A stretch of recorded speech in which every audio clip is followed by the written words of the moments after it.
This portion of CardioSource Video News is supported by the makers of Xarelto.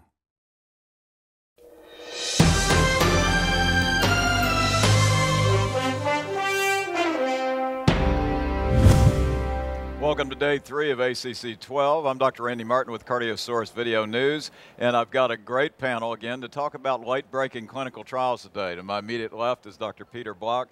Peter is Professor of Medicine and the Director of the Structural Heart Program at Emory University Hospital. And next to Peter is Dr. Deepak Bhatt.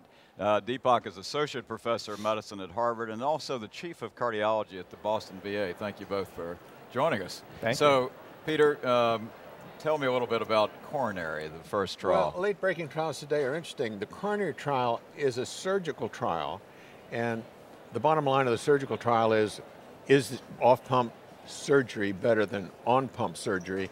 And the short answer is no difference, it turns out, Randy. Okay. It's actually a very interesting trial. It's not as simple as all that, and as always, when you look deeper into these surgical trials, you have to ask questions about recurrent operations, bleeding, what are the pulmonary complications, and so forth.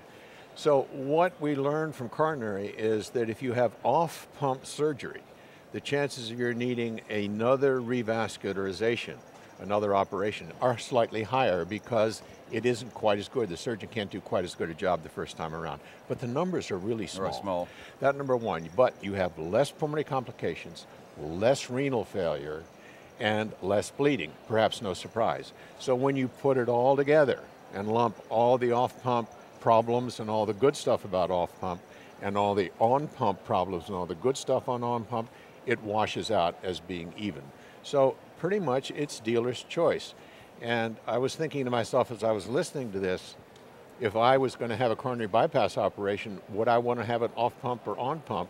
And the answer is, probably doesn't make any difference. I think it depends on the surgeon. Yeah, absolutely. Yeah, and I think being a surgeon that does a lot of off-pump surgery and is good technically, that's the way to go. But if you have somebody who's not good off-pump and good on-pump, To do it all. why not? Deepak, what are your thoughts? Yeah, I agree with that completely. It really is dealer's choice, and in contradistinction to some prior observational single-center series, it's not the case, at least in this multi-center trial, that off-pump is better than on-pump. So it's not the huge advance that, as sometimes is the case, observational data just exaggerated any potential benefit. But I think for the right patient, in the right surgeon's hands, it's an option. So somebody that's really high risk, maybe of renal dysfunction, maybe off-pump would be better. Though in a patient who might be at really high risk for pulmonary complications, might even throw out multi-vessel PCI if appropriate, could be yet another option, albeit not studied in this trial. But I think the important lesson from this, for me anyway, is that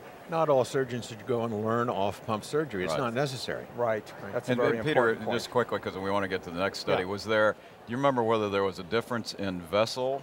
In other words, was revascularization more necessary in posterior vessels versus anterior vessels? You Did know, they go into that? They didn't go into that, so I can't give you that answer. You would think, from a technical standpoint, you'd think that. So, okay, and interesting.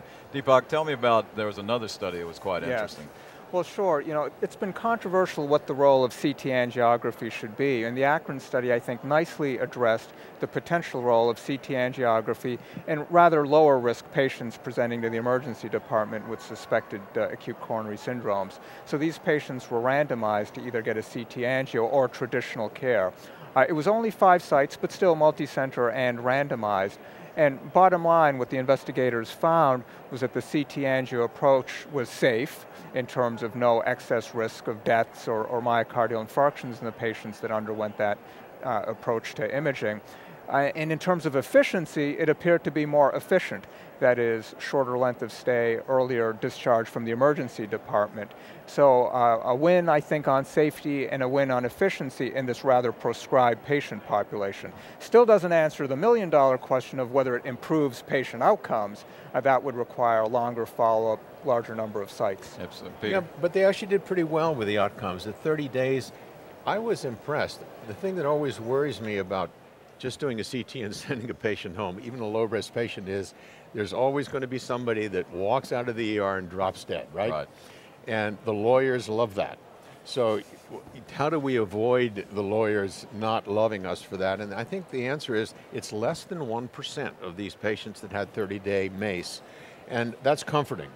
Now, the other side of this, of course, is that they're very low-risk patients. Yeah. They chose low-risk patients, and consequently, that's a little bit of an issue that pushes this towards safety. Do you think this is going to influence practice? I mean, or is it? I mean, I think in your hands or in your hospitals? Well, I think it's center dependent, and that's an important part. These were 5 sites that are really good at CT angio. So again, larger studies would be needed to show that it's generalizable, but it's like the surgical results. In the right hands with a good radiologist, I think CT angio in this relatively low risk population is indeed safe and may enhance efficiency. Okay, well that's great thoughts, and you know what? We will have more late-breaking clinical trials in just a minute, so we want you to stay tuned, and we'll be right back.